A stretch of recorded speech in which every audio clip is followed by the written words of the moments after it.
I'll tell you exactly what I'm going to do.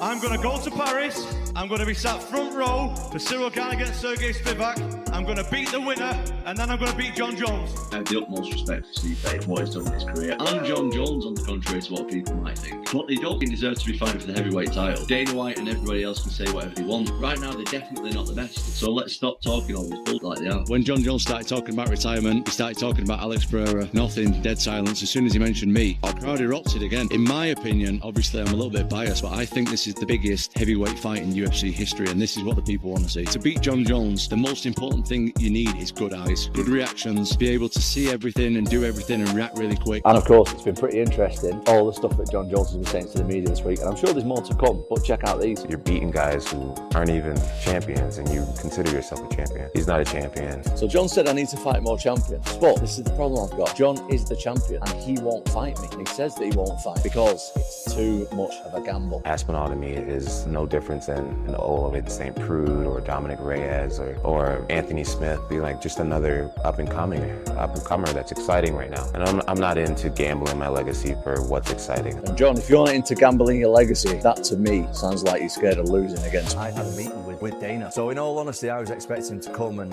we maybe negotiate a little bit. And he literally walked into the room and said, it's happening. And I said, well, he's going to want loads of money. And he said, I know, but it's happening. And he said, it's going to be the biggest fight in UFC history. So does that mean John Jones has agreed? I don't know what in all honesty, John Jones is like, nobody knows what he's doing, even the UFC. So I don't He says he wants fuck you money. I imagine Dana will pay him fuck you money, won't he? I would imagine so.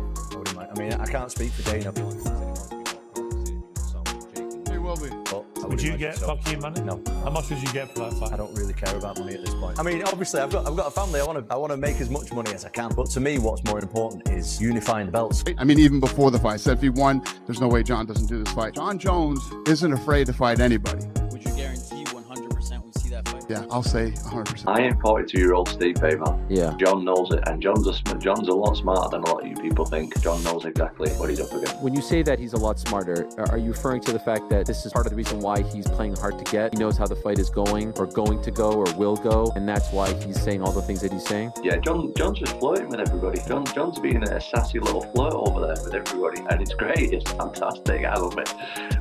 Yeah, and this fight's going to happen, man. How do you intend to get one of these guys to actually fight you? The heavyweight division is in probably the best spot it's been in for a while. Yeah, there's definitely a bit of a jam up at the top. Yeah. You know, it's stuck a little bit. As soon as John Jones decides what he's doing, like, is he even fighting Stipe at this point? Well, I think they're going to fight in New York. That's what they say, but I don't see any contracts being signed or anything announced, so we don't actually know. But right now, I'm just doing my thing, to be honest. Like, Curtis Blades is a serious guy. Because I want to see you guys fight. Yeah. Look, John Jones beat a lot of us when we were older. The first time I fought him, I was 35. He's 38 now. You're the young guy. I'd like to see him fight guys that are younger to see if that skill set still holds up. And I think that it would test you and him in ways that would make for a fantastic fight. I think so too, and I think I actually match up really well with him. We'll see. We're sitting here talking about John Jones. You know a lot more about John Jones than I do.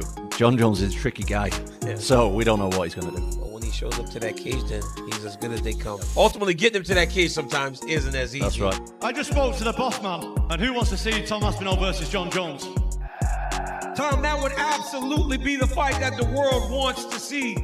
John Jones is probably watching this, so send him a message. Hello, John. I have nothing against you personally, but I just think I'm better than you. I just know that I can beat you in a fight, so I'm coming for it. One of John Jones' biggest advantages he has over everybody, and he says this on multiple interviews, is that he's a tape studier, as am I. I study everybody extensively, and then I come up with their patterns. Pick up on the tendencies, what they like, what they don't like, what they're good at, when they're tired, what time is about, how's the defense when you throw this shot, how do they react when you do this, etc. He loves to study opponents like this. He had no chance of doing that with me because my average fight time is the shortest in UFC history at 2 minutes 2 seconds, over 10 points, and that's something that keeps him up at night. I am a massive question mark for him. He's got a lot of octagon time over a lot of years. I've got next to nothing, next to no footage on me. He's out there and be doing anything but bouncing people's heads off the canvas, and he has no idea what to prepare for, and that is fantastic for me. Wow, that's a great promo, Tom. Dismissed me on multiple occasions, and I'm not the first guy that he's dismissed. I'm not the first guy that he's ducked. It's out there for people to see. The reason that I got the Pavlovich fight was because Cyril didn't want it, so he ducked Pavlovich. John Jones and Tom Aspinall two of the UFC's top heavyweights are set for a highly anticipated unification clash, with Dana White confirming that it's 100% happening. However, some lingering doubts and rising UFC stars remain skeptical. In today's video, we break down the excitement, concerns, and why one up-and-coming welterweight contender questions whether this fight will actually take place. Let's dive in. Duck Curtis Blades. Curtis Blades has been on record saying that I asked for him years ago, didn't want it then. I then asked for him in Paris. They flew me over. We tried to make that fight. He didn't want it then.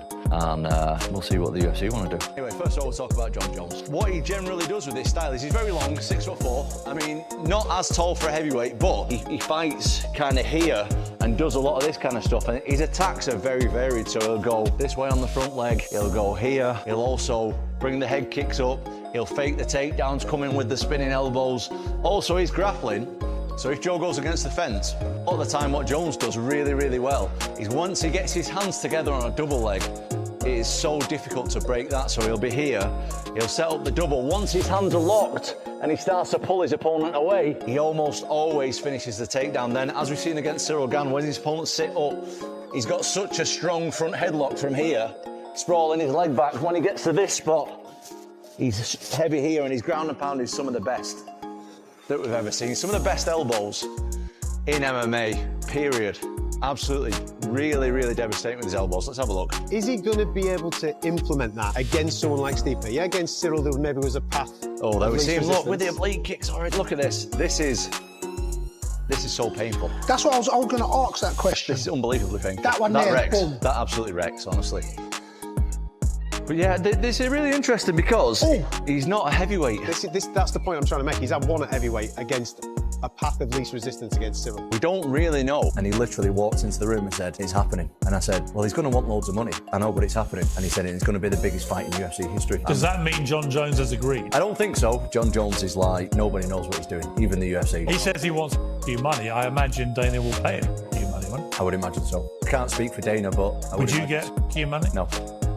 How much would you get for that fight? I don't really care about money at this point. I mean, obviously, I've got a family. I want to make as much money as I can. But to me, what's more important is unifying the belts. Usually, you have one champion, one face, one name of every division. Now, in the heavyweight division right now, there's two. I don't want there to be two because I feel like I'm the number one. I feel like Tom's been such an asshole that I don't want to do business with him. Like, his fans have been so annoying, but he's just an asshole. He's 30, so he's from this influencer generation where you hop online and the t-shirt sales and all that. Bro, if you had a little bit more respect, then maybe we could have worked something out, you know, but I just don't even want to do business with him. Fighting me gives him an opportunity to change his life forever. I don't even want to give him the opportunity. Just played his cards wrong with me personally. He's annoying to me.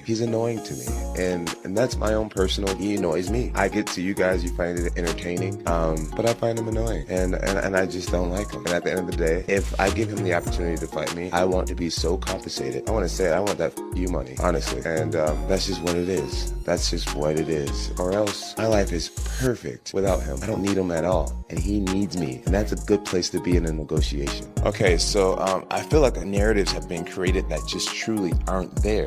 You can't duck a man that you were never scheduled to fight. It's like saying you got turned down by a girl where you never even hit on. You know what I'm saying? It's like me and Dana and Hunter have never sat down and talked about Tom Aspinall.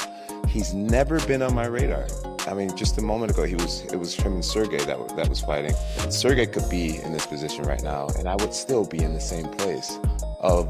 I've beat people my whole career, and once I beat them, like the show just goes on. I get that Tom is an exciting fighter. I get that finally, after 16 years, we found somebody who's 7 years younger than me and 30 pounds bigger than me.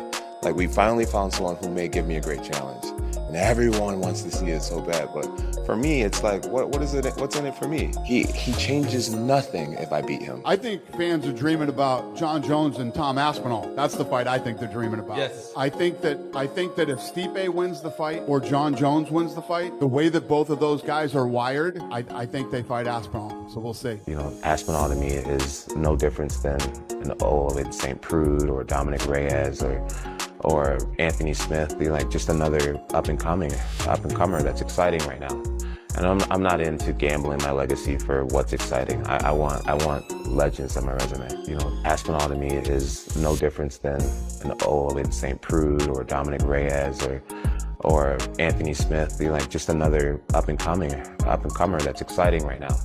And I'm not into gambling my legacy for what's exciting. I want legends on my resume. You know, Aspinall to me is no different than an with St. Prude or Dominic Reyes or Anthony Smith be like just another up and comer that's exciting right now. And I'm not into gambling my legacy for what's exciting. I want legends on my resume for the next few weeks. I'm not really worried about the Tom fight. I'm really worried about the Pereira fight. That's what I want to do. That's what I want to do. And I think if the UFC wants to have me back, then I think that's the fight they'll make.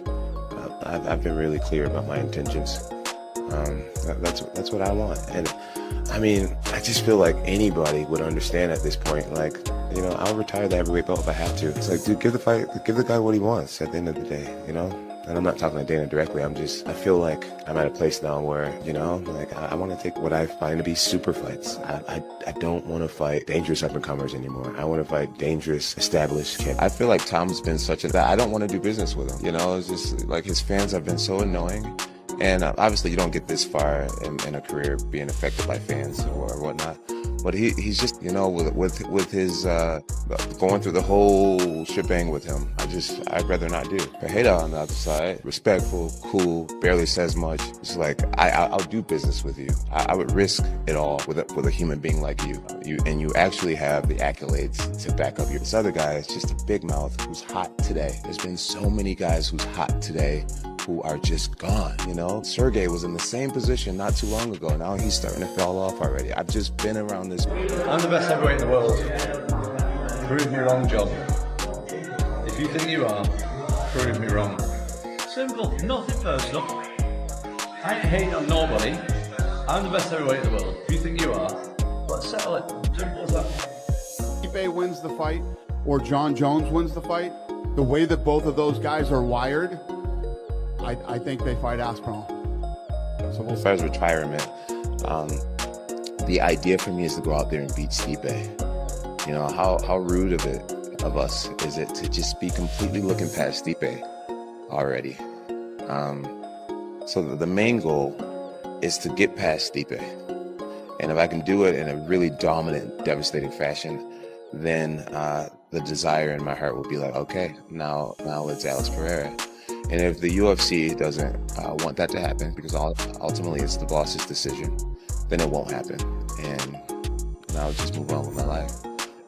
But that's one of the ways I look at it is, would you guys rather lose me or get one more super fight?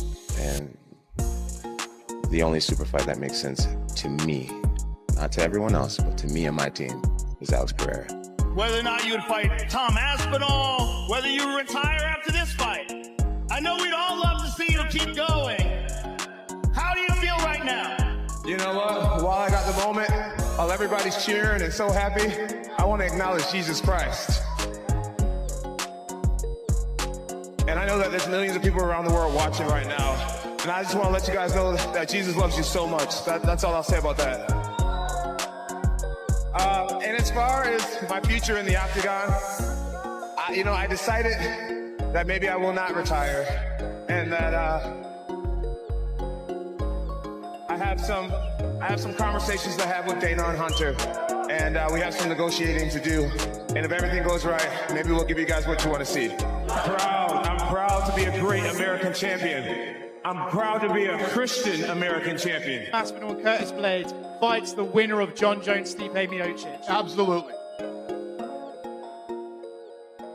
You're calling out John Jones. Yeah. Right? That's the boogeyman. Like, John Jones is the fucking boogeyman.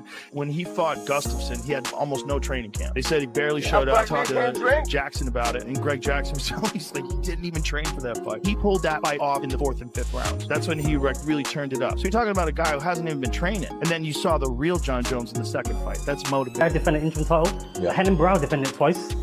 If a situation arose, would you be prepared to defend that title again? No, I ain't defending it again. I'm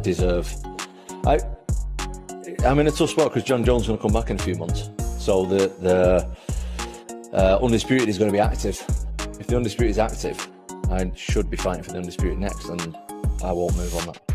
Obviously, you called out John Jones in the cage after the fight. Very respectful. Have you seen his message and response? Yeah, I've seen it. John Jones still needs to sign on a dotted line saying he's going to fight me. He can say whatever he wants. Saying stuff and doing stuff is completely different. So if you're watching, John, you're invited. Turn up, because I'll be there. If you sign up, I'll be there. You also talk about like the activity you wanted to fight. The name that's been mentioned is Alex Pereira. Is that fight you actually think that could happen? If it's for the undisputed title, yeah, I'll fight anybody. Fight anybody for the undisputed title. That's what I deserve. I deserve to fight for the undisputed title next. So that's where that's going to be our next move for sure. If John Jones had the chance of